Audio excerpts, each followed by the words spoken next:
Hello, hello! Welcome back to Dagon, ladies and gentlemen. You may remember this was the very first video that I put on this, gameplay video that I put on this channel. And it was a pretty interesting experience, but I recently bought a DLC for this game, Railway Horror. Excuse me. Nothing. All proceeds going to support the war in Ukraine, which I thought was a worthy goal. So I figured I'd do another video, having learned from my previous mistakes, to see where this takes us. This is not an official Lovecraft story, even though it may sound familiar to some of you. It's an excerpt from the writer's letter to his friends, Donald Wandre, from November 24th, 1927, in which he described one of his dreams. Rather, a nightmare. My dreams occasionally approached the fantastical in character, though falling somewhat short of coherence. One scene is especially stamped upon my recollection. That of a dank, fetid, reed-choked marsh under a gray autumn sky. Dream game, counter-interactive elements, yada yada yada. Look for hidden elder signs to find trivia.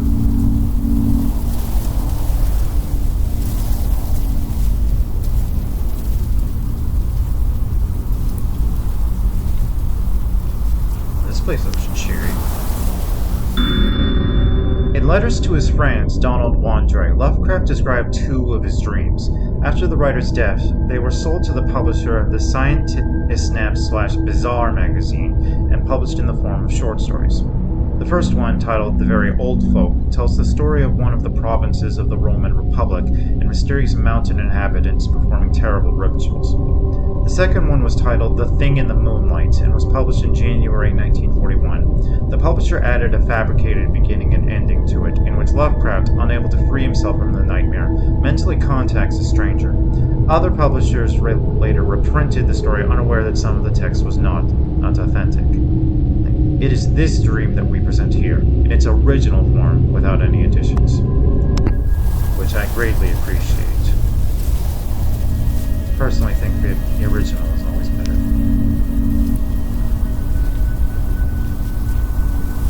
Anyone expecting an ogre or in funny clothes? With a rugged cliff of lichen-crusted stone rising to the north.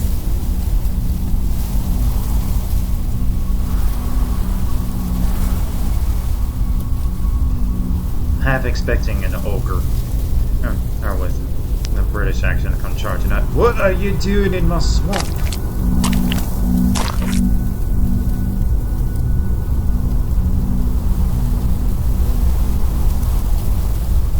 Is that a bar?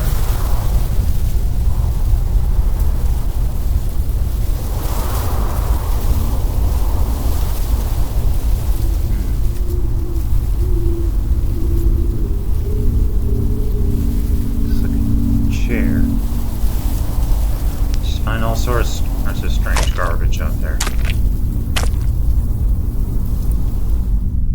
Impelled by some obscure quest, I ascended a rift, or cleft, in this beetling precipice.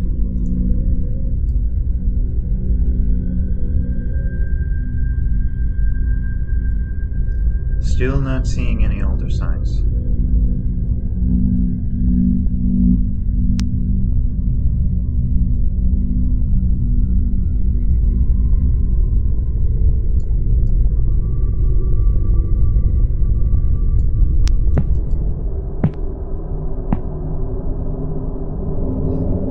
Noting as I did so the black mouths of many fearsome burrows extending from both walls into the depths of the stony plateau.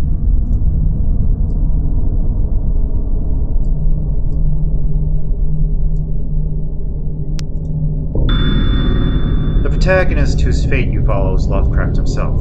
After all, it is an account of his dream. That's why we wanted to reproduce his way of speaking and accent as faithfully as possible. Unfortunately, Unfortunately, no recordings of his voice have survived. That's why we had to rely on descriptions from numerous letters. Friends remember his voice just high-pitched, thin, and flat. However, it changed while reading or reciting. As the writer's wife, Sonia Green, recalls, his voice then became stronger, clearer, and deeply resonant. Lovecraft spoke with a New England accent, which, as the writer himself mentioned, was characterized by the following. We don't sound any final R in words like car, far, etc. Phonetically, our common pronunciation is indistinguishable from ka, fa, etc. Lucky letters 3420. I am a New Englander, can confirm. In his youth, Lovecraft tested his singing skills and even recorded some of his rehearsals. My mother actually liked the results. Mothers are not always unbiased critics, but I saw to it that an accident soon removed the incriminating evidence. Later, I tried something less ambitious. This was a better success, but reminded me so much of the way of a dying fox terrier that I very carelessly happened to drop the record soon after it was made. I have since confined my artistic talents to literature. HP Lovecraft to Morris W. Moe, 15th May, 1918. We shall never know if that was a gift to the world or a deprivation.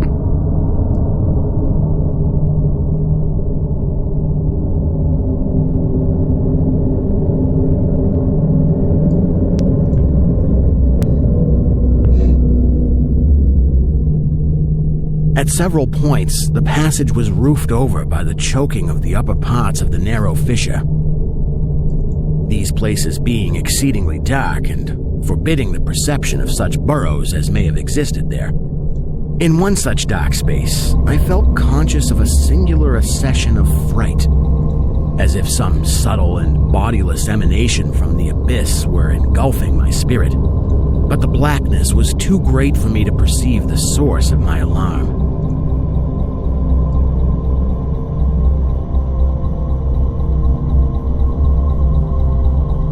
It's a dark, closed cavern. Do you really need another reason to be worried?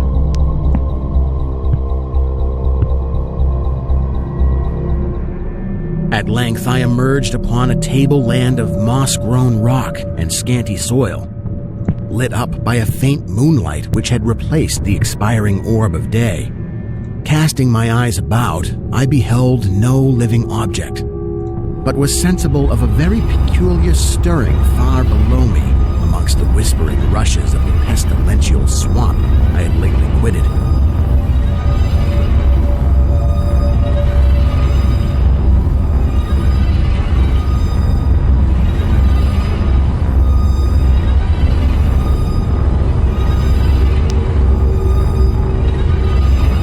It might be time to go.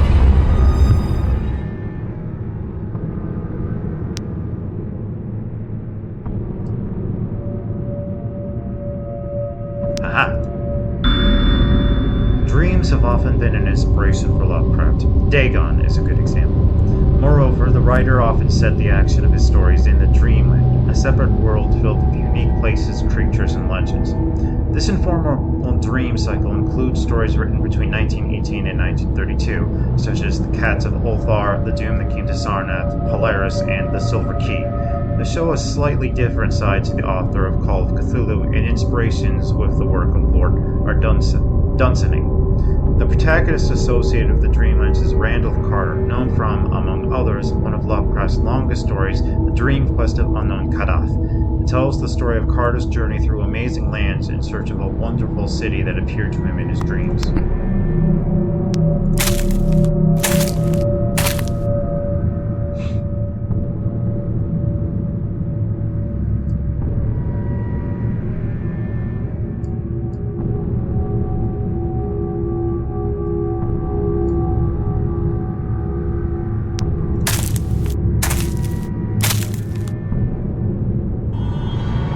After walking for some distance, I encountered the rusty tracks of a street railway and the worm-eaten poles which still held the limp and sagging trolley wire.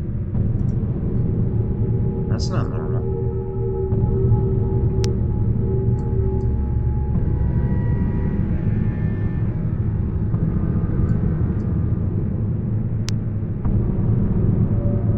Come on, there's gotta be one around here.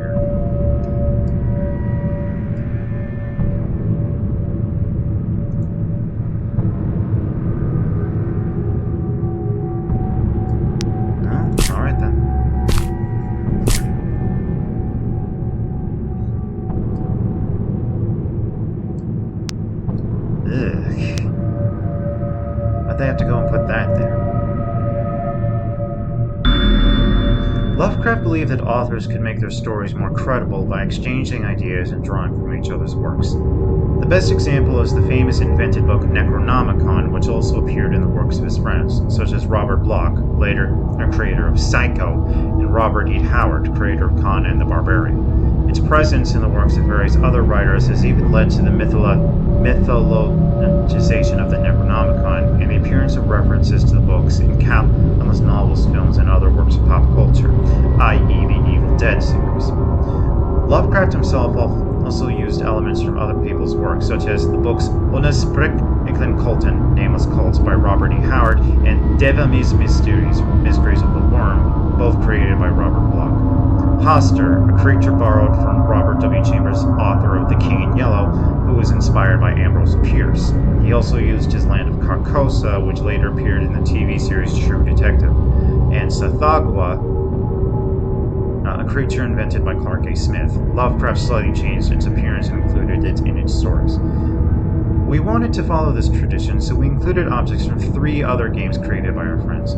I wonder if you'll be able to recognize them. I think that's probably, what's it called? The Evil Within. I'd never played it, but I do think I recognize that mask. Oh, it's moving.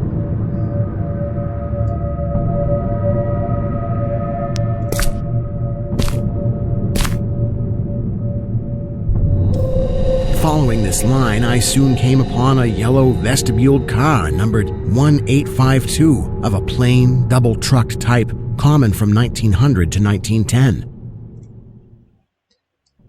Yeah, this definitely isn't weird at all, finding a streetcar just on a hill in a swamp.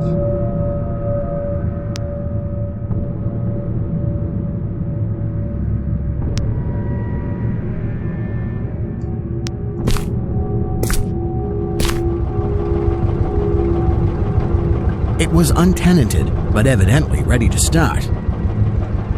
Again, definitely not suspicious. The railway has always fascinated people. The mighty power of machines, the freedom to travel vast distances, the romanticism of almost unrestricted exploration, thousands of strangers passing each other every day. But also the desolate train stations, dreamlike journeys through the night, fatal accidents, and dangerous strangers. No wonder that this topic attracted horror and fantasy writers, from Charles Dickens' The Signal Man through Robert Bloch's award-winning That Hellbound Train to Clive Barker's The Midnight Meat Train. It's also impossible not to mention the most important Polish weird fiction author, Stefan Grabinski, whose most famous collection of stories, The Motion Demon, is dedicated to the railway. You will be able to get acquainted with his work through our next game. Might have to check that out. And by the way, the steam locomotive was first used to transport passengers in 1825. I wonder if that has anything to do with the number Dream by Lovecraft. Quite possibly. Dreams are weird like that.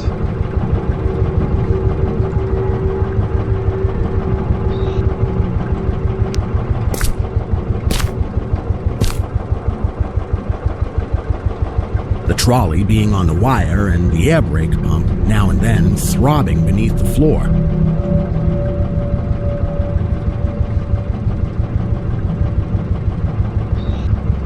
Like, I know this is a dream, but do you really want to get on that?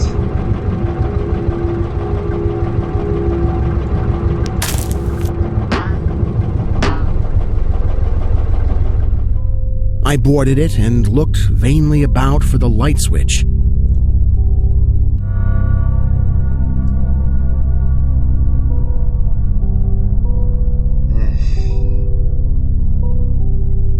This thing gives me the creeps.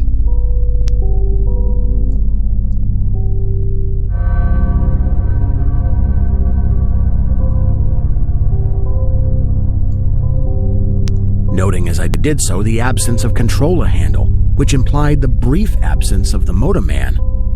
Then I sat down in one of the cross seats toward the middle, awaiting the arrival of the crew and starting of the vehicle.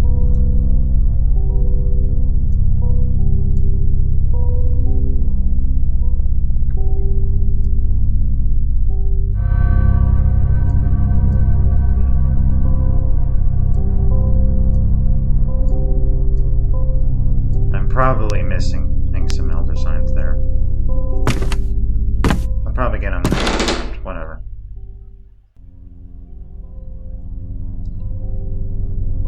There's one.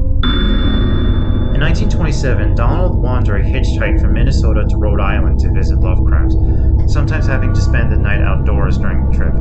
Over the course of more than 2 weeks, Lovecraft showed the guest around the most interesting places in his hometown of Providence and the surrounding area. They also went, among others, to Boston, where the writer wanted to show his friend the house, which partly inspired the story Pickman's Model. Unfortunately, it turned out that it had been demolished. However, the truly chilling, literally, event occurred later when another of Lovecraft's friends, James F. Morton, arrived.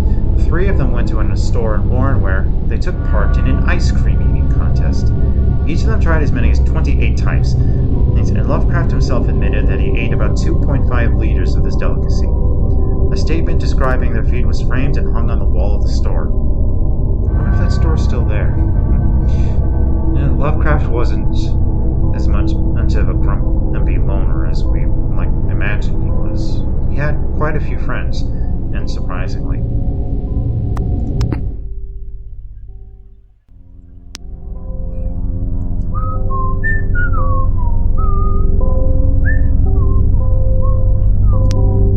Presently, I heard a swishing in the sparse grass toward the left and saw the dark forms of 2 men looming up in the moonlight. They had the regulation caps of a railway company, and I could not doubt but that they were the conductor and motorman. Then one of them sniffed with singular sharpness and raised his face to howl at the moon. The other dropped on all fours to run toward the car. I leapt up and at once raced madly out of that car. This is not a time to be answering my email. Time to go.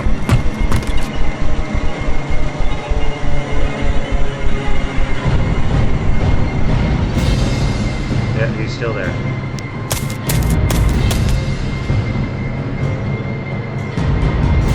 And away across endless leagues of plateau till exhaustion waked me.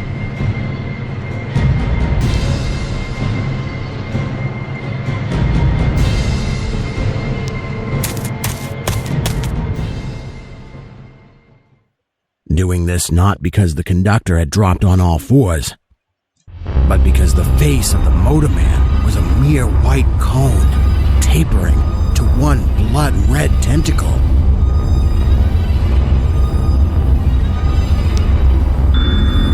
A man with a tentacle covering his face is a strong and disturbing motif. You may recognize this image as this is how Nyarlathotep, a mysterious powerful creature appearing in Lovecraft stories, was portrayed in the role-playing game Call of Cthulhu. A creature with a bloody tentacle howling at the moon became the most frequently depicted form of Nyarlathotep, although this is not how Lovecraft described it. The presented story also became the inspiration for the erotic macabre novel Charlie Number 1852 by Edward Lee. Its hero is Lovecraft himself. He accepts a commission and to write a specific type of story combining horror and sensual themes, which features the titular Trollian's terrifying motorman. Sensual themes. Ugh.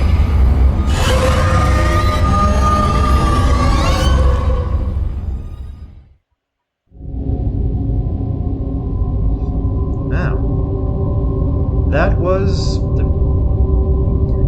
was the thing in the Moonlight. I hope you enjoyed this little foray into Lovecraft's nightmares. I certainly enjoyed it. And I hope that you're looking forward to more. I'll have another video from the Lamplighters League up later today. Until then, see you next time.